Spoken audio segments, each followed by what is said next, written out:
Released by Sega in 1990 on the Sega Genesis, Phantasy Star III Generations of Doom would be the third game in the franchise, but a far-removed sequel to the first two games. Written and directed by Hiroto Seiki and Yang Watt, the game would be a replayable collection of small side stories spanning 3 generations of characters whose lineage is guided by the player, leading to 4 different endings. The story only gets larger from here, so let's cut it down to size with a recapitation. As the game begins, we hear of the legend of the swordsman Orakio battle against the witch Lyle over a millennium ago, leading both of their armies to mutual destruction, though the bodies of Orakio and Lyle were never found. The passageways between both of their worlds were sealed and forgotten as the years passed and people forgot about them, but not the fierce rivalry between both factions. In the present, outside of the city of Landon, a young woman washes up on the shore with total amnesia where she adopts the name Maya and captures the heart of Prince Reese. 2 months pass as Reese is to marry Maya, though she still has no idea who she is or where she's from. However, right when they are exchanging vows, a dragon flies in and snatches away the bride, declaring Maya will not wed an Iraqian. The dragon spawn from Lyle disappears instantly, and outraged, Reese declares war on Lyle, resolving to march his army and crush them personally. The king talks him down, reminding him a lion hasn't been seen for over 1,000 years and flippantly starting a war isn't rational. He orders him to cool off in the dungeon, but Reese declares he still intends to find and rescue Maya regardless. Visiting the upset prince is Princess Lena of the neighboring kingdom of Satera, who was betrothed to Reese until he met Maya. Still, sympathizing with him, she helps him escape and joins him in his mission to rescue Maya. Embarking on his journey to gather allies and information, the prince encounters a Mew-class combat cyborg called Mew, who actually served the original Orakio and can only be commanded by his direct descendants like Reese. Hearing of a jewel thief holed up nearby, Reese decides to confront the troublemaker, taking a ferry to his hideout where they pass by a sunken palace where it is said the evil entity called Dark Force is still sealed away by the sword of Orakio. Encountering the thief named Lyle, the mysterious stranger simply surrenders the gem and mentions how he is aware of the prince's journey but departs for business elsewhere.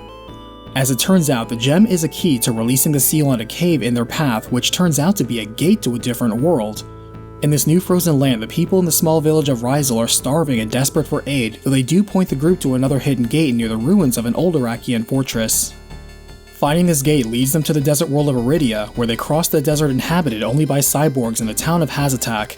In a cave, Reese meets a Ren-class technical systems cyborg called Ren, who is also a combat specialist built to serve Iraqian forces as he is recruited into the group. They also encounter another Mew-type cyborg wandering the desert called Mune, but this one has been focused on relentlessly searching for Orakio himself for the past 1,000 years, able to identify him by his signature black sword. Leaving her be, Reese continues on, running into Lyle again, who begs the group to help fix the weather control system that has frozen over his world with the help of Ren.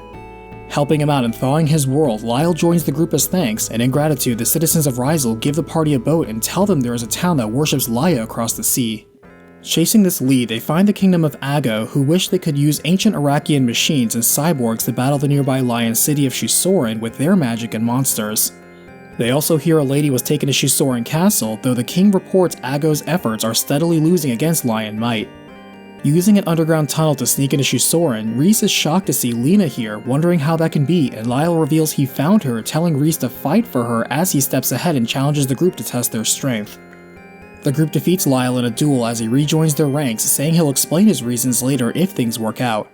Lena recognizes Reese's strength as well, telling him she's actually working with Lyle, who is the prince of Shusorin, to put her moonstone and his moon tier gems into the satellite control system in Iridia in order to reposition the moon and alter the tides enough to reveal a sandbar route to the city of Sil, where Maya actually is being held. Despite Lyle being Lion, they all work together on Lena's plans, succeeding in moving the purple moon Dahlia and march into Sil, where they learn Maya was actually their princess all along. Though openly hostile to the Iraqians and rejecting a Lion-Iraqian marriage, the citizens claim they follow Lyle's last words of "kill no living thing" and so do not attack them. However, as Reese enters Sil Castle, he finds her sheltered by her father, the king, who makes an exception to the rule and openly attacks the group to cancel the marriage. The prince defeats the king and spares his life as the king reveals Lyle is Maya's cousin and acknowledges the prince too. As the victor, Reese now has a choice: marry his daughter Maya and become the king of Sil, or marry his former fiancée Lena and become the king of the United Iraqian Kingdoms of Landon and Satera.